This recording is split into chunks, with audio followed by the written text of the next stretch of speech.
기안팔사라든지 ADHD라고 스스로 진단을 하고 있는 분들도 많이 계시고 점점 성인 ADHD 환자가 늘어나고 있다라는 사례들이 보고되고 있습니다. 그러면 ADHD가 도대체 뭔데 전염성 질환처럼 점점 급격히 늘어나고 있는 것인지 이 부분에 대해서 궁금해하시는 분들이 많고요. 또 저희 보성한의원에는 이명 어지럼증 환자들 중에 이런 ADHD 내지는 우울증, 불안증 등을 갖고 함께 방문하시는 분들이 있기 때문에 제가 많이 치료를 해드리고 있는 영역입니다. 그래서 성인 ADHD에 대해서 설명해드리는 시간을 갖도록 하겠습니다. ADHD란 AD는 주의력 결핍의 약자고요. HD에서 H는 하이퍼 액티비티, 과잉 행동이라는 뜻입니다. 주의력 결핍과 과잉 행동을 갖고 있는 디스오더, 즉 장애다 이렇게 표현을 하고요. 주의력 결핍, 과잉 행동 장애가 함께 나타나는 것, 그것을 신경과 질환으로 진단받을 수 있을 정도의 상태가 되었을 때 ADHD라고 합니다.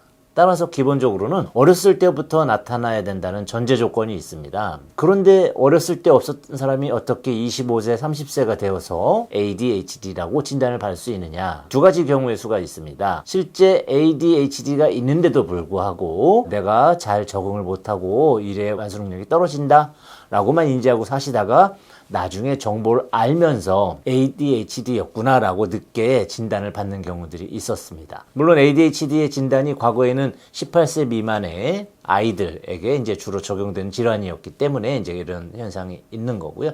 또는 실제는 ADHD가 아닌데도 불구하고 ADHD로 스스로 진단하는 분들도 많이 있습니다. 왜냐하면 ADHD는 정신과 의사들도 잘 진단하기 어렵습니다. 따라서 과거에 주의력이 좀 떨어지는 보통 사람 다 있거든요. 아무리 천재라도 중3 때, 고3 때 공부하면서 내가 이렇게 집중력이 떨어지고 산만하지? 라는 생각 해보신 분들이 많이 계실 거고요.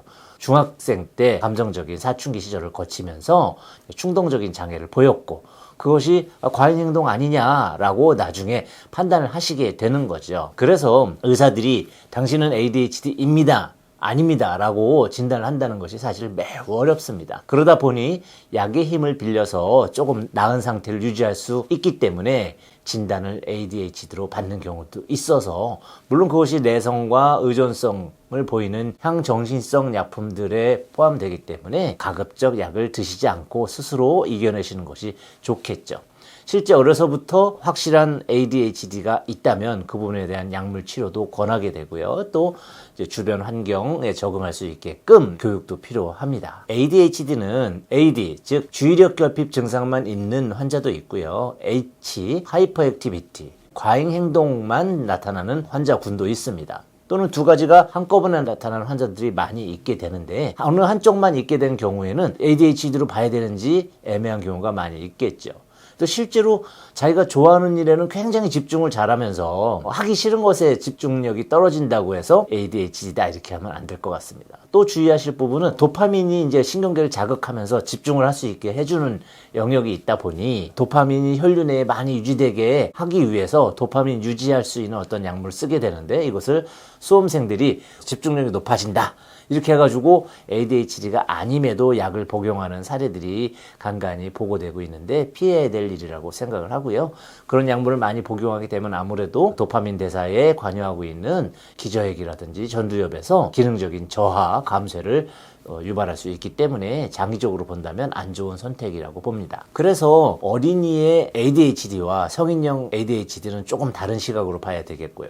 물론 이제 우울증과 불안장애가 있는데 그것을 ADHD로 오인할 수 있기 때문에 ADHD 치료를 안 하면 이제 불안장애나 우울증 치료를 하셔야 되는 경우도 있습니다. 한방에서는 그것을 크게 나누지 않고도 이제 간질이라든지 ADHD라든지 모든 뇌에 있는 어떤 신경장애가 몸의 노폐물이 이제 침착되면서 발생한다는 그런 원리를 가지고 있고요.